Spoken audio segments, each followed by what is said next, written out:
Stabilize, grow, be strategic, and continue to prosper are the four themes I have outlined in the budget for fiscal year 2014-2015, and including the projected budget for fiscal year 2015-2016.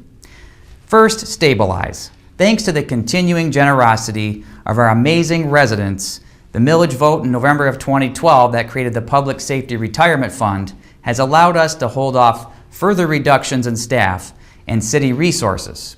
We will also see monumental savings from the changes we made to our employee health care plans in this year's budget. In addition, we have finished our new City Hall public safety construction project under budget. We have also purchased new financial software to be used citywide. That will improve access to the city through automated payment processing and drastically improved internal accounting functions. Grow. Our community and economic development function is attracting new businesses and retaining the ones we already have. Continued funding for this initiative will help us build momentum and continue to rebuild our local economy. Be strategic. Every decision we make and every initiative we pursue has strategic thinking at its core. With the heart of our operations centered on exceptional customer service, we will use our limited resources to work smarter and not harder. The famous quote from Abraham Lincoln is, "Give me 6 hours to chop down a tree, and I will spend the first 4 sharpening the axe." That's us. For the last several years, we have hunkered down and reevaluated all city operations. We've saved time and money and are working towards fulfilling our goal of becoming the premier destination in metropolitan Detroit. Continue to prosper. It is not enough for us to balance our budget. Our plan is to move beyond the break-even point and begin to truly thrive. As we know, the Great Recession of 2008, along with the continued funding cuts from Lansing, affects our general fund budget, and that said, we have maintained a healthy general fund balance for the last 2 fiscal years. But this year's general fund balance will give us the ability to adjust our operation should an unforeseen circumstance occur. The programs outlined in the budget document are attainable, reasonable, and worthy of your serious consideration. And although this year marked another difficult budget process due to continuing decline in property taxable values, increasing legacy costs, this budget will allow the city to continue to provide outstanding services to our citizens. In the following slides, I will discuss the economic environment we find ourselves in, as well as outline the key initiatives in this year's budget. First, I'd like to move to the budget presentation overview. For the next several slides, I will be discussing the current economic environment facing the city, as well as discussing this year's budget highlights. Over the last 7 years, the city has seen its primary sources of revenue dwindle down from what was a $21 million general fund budget to what is now a $16.9 million general fund budget. And these decreases can be most closely connected to continuing decreases in overall taxable values of properties in the city, as well as lower revenue sharing payments from the state of Michigan that, believe it or not, have totaled around $20 million over the last decade. We've also seen a more modest decrease in our fee revenue to slowdown of the economy that is only now beginning to move in a positive direction for most municipalities. Next, to better showcase our losses from the property tax revenue, you can see that here in the chart that 1 mil of revenue in 2008 prior to the reaction to the real estate market crash was approximately $722,000 compared to $432,000 estimated for this year. That's a dip of almost $300,000. That's bad news, but the silver lining here is that while our residential taxpayers are paying more mills, they are actually paying less tax dollars due to the decreases in their specific taxable values. Next, you can see from this graph that the rest of Oakland County is not immune to the same taxable value revenue losses we faced here in Oak Park. Oak Park properties are about a year behind the rest of the county in terms of our recovery. The good news there is that trend lines are showing inflationary improvements on a go-forward basis. And that's something that we haven't seen in a long time. Now I'd like to take this opportunity to introduce the highlights of this year's budget. Starting off is our 12.2% undesignated general fund balance against expenditures. It's often referred to as our rainy day fund. This year's budget also includes the hiring of 4 additional public safety officers. It includes a continued focus on community and economic development, as well as even more investment and maintenance of our equipment and roads. I'll talk about the tremendous healthcare savings we will be realizing in this year's budget, as well as more investment in our code enforcement division. I'll also discuss an expansion of our Recreation Department resources through a strategic partnership agreement with the City of Ferndale.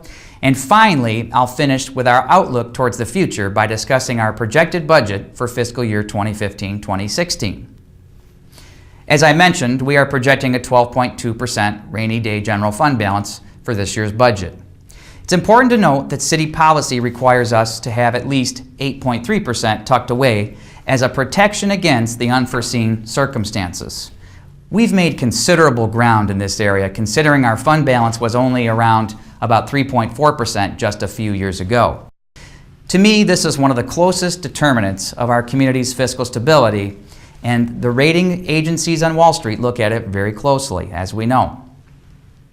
This graph shows the fluctuations in our rainy day general fund balance.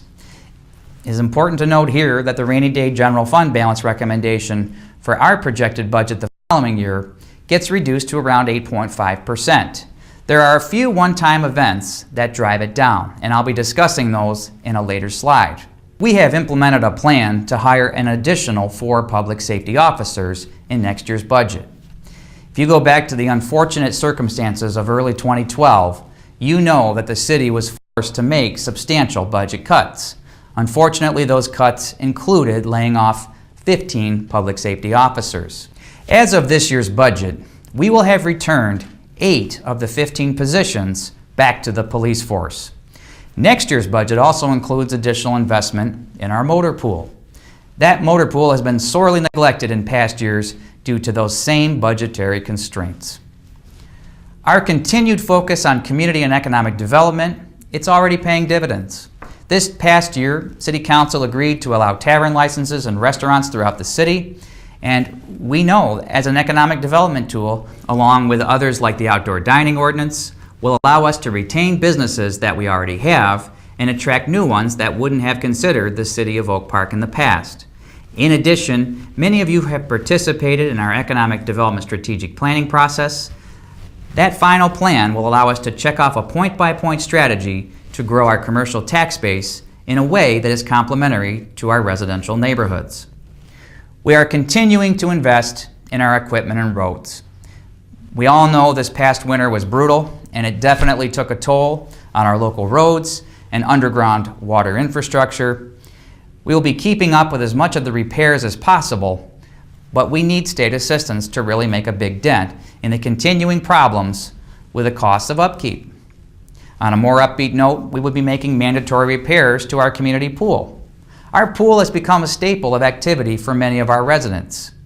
These repairs will be completed next year before the summer season.